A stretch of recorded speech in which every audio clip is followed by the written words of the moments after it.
రాజకీయాల్లో ఎవరి వ్యూహాలు వాళ్ళకుంటాయి, కానీ క్లిష్ట సమయంలో మాత్రం అమలు చేసే దాన్ని బట్టే ఉంటుంది ఫలితం ఏదైనా. తాజాగా ఆంధ్రప్రదేశ్ రాజకీయాల్లో ఊహించని పరిణామాలతో ముందుకు కదులుతున్నాయి. ఒక్కసారిగా ఏపీలోకి కాంగ్రెస్ అడుగు పెడుతుండడం, అది కూడా వైఎస్ జగన్మోహన్ రెడ్డి గారి సొంత చెల్లెళ్ళైన వైఎస్ షర్మిలాతో వ్యూహంలో భాగంగా కాంగ్రెస్ పెద్దలు నడిపిస్తున్న తీరు వ్యవహారాలన్నీ కూడా అంతా గమనిస్తూనే ఉన్నారు.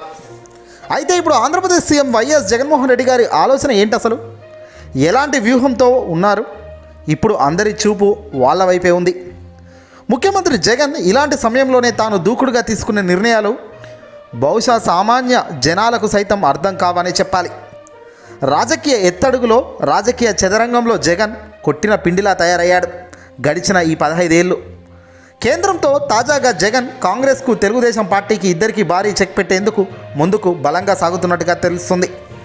కేంద్రంలోని బీజేపీ, మోదీ, అమిత్ షా వాళ్ళతో ఆ అదిరిపోయే వ్యూహంలో భాగంగా బిగ్ మాస్టర్ ప్లాన్ రూపొందించారట ఏపీ సీఎం జగన్మోహన్ రెడ్డి గారు. ఒకవైపు ఏపీకి రావాల్సిన నిధులు, కావాల్సిన అభివృద్ధి, ప్రత్యేక హోదా లాంటి విషయాలను ఎప్పటికప్పుడు అడుగుతూనే, మరోవైపు కేంద్రంలో బీజేపీ ఉండేందుకు అవసరమయ్యే మద్దతు సమయంలో ఖచ్చితంగా మద్దతిస్తూ గట్టిగా నిలబడుతున్నారు ముఖ్యమంత్రి జగన్మోహన్ రెడ్డి గారు. మద్దతు సమయంలో కూడా వాళ్లకు యూజ్ అవుతూనే ఉన్నారు సీఎం జగన్, వైసీపీ పార్టీ. అలా వాళ్లకు మద్దతు ఇచ్చే సమయంలో ఇస్తూనే, తన అవసరం ఉన్నప్పుడు సైతం కేంద్రం సహాయం కోరుకుంటూ కేంద్ర బలంతో అడుగులు వేగంగా కూడా వేస్తున్నారు. కాంగ్రెస్ పార్టీ ఏపీలో అడుగు పెడుతున్న తరుణంలో జగన్ వాళ్లకు ఆదిలోనే చెక్ పెట్టేందుకు బిగ్ మాస్టర్ ప్లాన్ చేశారు. అందుకే దీంట్లో భాగంగానే ఇటీవల ఓ సభలో మాట్లాడుతూ, కుటుంబాలను సైతం చీలుస్తారు అడ్డంగా, అడ్డగోలుగా కుటుంబాలను విభజించి రాజకీయాలు చేస్తారు అంటూ జగన్ ఒక చిన్న లైన్ వదిలేశారు. దాన్నే రాజకీయంగా ఒక ఎత్తుగడ్డ అంటారు. దీంతో రాబోయే కాలంలో కాంగ్రెస్ ఎందుకు ఏపీ వైపు వస్తున్నారో, వైఎస్ షర్మిలాను వాళ్ళు ఎందుకు పీసీసీగా ఎంచుకోవాల్సిన పరిస్థితి వచ్చిందో చెప్పాల్సిన బాధ్యత, నైతిక విలువలు జగన్ వాళ్ళ ముందు పెట్టారు ఈ ఒక్క డైలాగుతో. అలాగే ఏపీలో ఉన్న అధికార పార్టీకి సంబంధించిన సీట్ల విషయంలో కూడా కేంద్రం వైపు జగన్ ఎక్కువగా చూస్తున్నారు. వేరే ఇతర పార్టీలకు ఎక్కడ దగ్గరికి రానిచ్చే పరిస్థితి లేదని, కేంద్రంతో సత్సంబంధాలు గొప్పగా రాణిస్తూ ముందుకెళ్తున్నారు.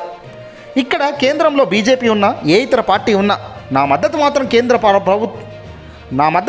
కేంద్ర ప్రభుత్వంకు ఉంటుంది అని జగన్ బల్లగుద్ది చెప్పాడు. ఎందుకంటే నా రాష్ట్ర ప్రయోజనాలకు, నా రాష్ట్రానికి వెన్నుముక్క లాంటి అవసరము, బాధ్యత కేంద్రం నుంచి రావాల్సినవి ఉన్నాయి కాబట్టి రాష్ట్ర బాగోగుల గురించి నేను కేంద్రంలో ఏ సర్కారు ఉన్నా దానికి మద్దతుగానే ఉంటానని కూడా జగన్ కుండబద్దలు కొట్టారు. ఇక తాజాగా ఏపీకి అమిత్ షా గారు రాబోతున్నారు. బీజేపీకి సంబంధించిన సీట్ల కేటాయింపులు జరిపి తిరిగి ఆయన వెళ్ళిపోతారు. వైసీపీకి అనుకూలంగా రాష్ట్ర వ్యాప్తంగా అధికారంలోకి మళ్ళీ జగనే రావాలని, మళ్ళీ జగన్ ప్రభుత్వమే వచ్చేలా కేంద్రం నుంచి సైతం జగన్కు మంచి మద్దతు అయితే ఉందనేది క్లియర్గా తెలుస్తోంది. ఇక్కడ తెలుగుదేశం పార్టీ, జనసేన కూటమి కట్టిన బీజేపీ మాత్రం వాళ్ళతో కనీసం టచ్లోకి కూడా వెళ్ళకపోవడం ఇందుకు నిదర్శనం. పవన్ కళ్యాణ్ను ప్రజలు నమ్మట్లేదు, చంద్రబాబును కనీసం దేకట్లేదు. వీళ్ళిద్దరితో పోతే మన ఓటు బ్యాంకు పోతుంది. అది గతం తెలంగాణలో కూడా అదే తప్పు జరిగింది. ఎన్నికల్లో పవన్తో కలిసి జతగట్టి 8 స్థానాలకు 0 సాధించాం. కాస్తో కూస్తో ఇండిపెండెంట్గా పోయినా మన పరిస్థితి బాగుండేదని నేరుగా కిషన్ రెడ్డి గారే డైరెక్ట్గా అన్న సంగతి మనకు తెలిసిందే. అదే ఫార్ములా ఏపీలో పెడుతున్నారు. సింగిల్గా వెళ్దాం, జగన్ గెలుస్తాడు, జగన్కు దగ్గర పాస్తో కూస్తో సీట్లు వస్తాయి, అందులో మనకు ఇండిపెండెంట్గా ఉంటాం కాబట్టి వ్యతిరేకత అనేది లేకపోయినా మన బాధ్యత బాగుంటుంది, పొత్తులకు పోయి మనం పాగలగాలం కాకూడదు అన్నదే బీజేపీ పెద్దల అభిప్రాయం. ఏదేమైనా కాంగ్రెస్ను ఆదిలోనే దెబ్బ కొట్టేందుకు అటు కేంద్రంలో ఉన్న బీజేపీ, రాష్ట్రంలో ఉన్న జగన్ అందరూ కలిసికట్టుగా మాస్టర్ ప్లాన్లతో సిద్ధంగా ఉన్నారు. కాంగ్రెస్ అడుగు పెట్టేదే ఆలస్యం, వాళ్ళపై ఇక మామూలుగా ఉండదు రాజకీయం అంటున్నారు.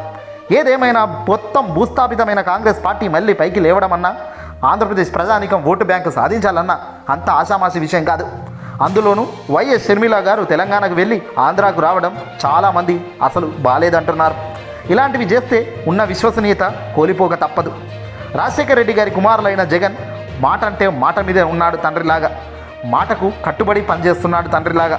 కానీ కుమార్తె విషయంలో అది కనీసం విలువలు కూడా కనిపించడం లేదు. తెలంగాణకి వెళ్ళి ఇక్కడే నేను పుట్టా, ఇక్కడే నేను పెరిగా, ఇదే నా రాజకీయం, ఇక్కడే అంతమని డైలాగులు కొట్టిన షర్మిలమ్మ గారు చివరికి ఏపీకి ఎందుకు వస్తున్నారంటే మళ్ళీ కాంగ్రెస్లోకి వెళ్ళా, వాళ్ళు చెప్పింది చేస్తా అంటే కరెక్ట్ కాదు.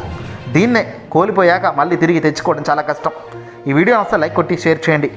అన్ని వ్యూహాలతో సిద్ధంగా ఉన్న జగన్ రాబోయే కాలంలో ప్రపంచనమే అంటున్నారు ప్రజానికం.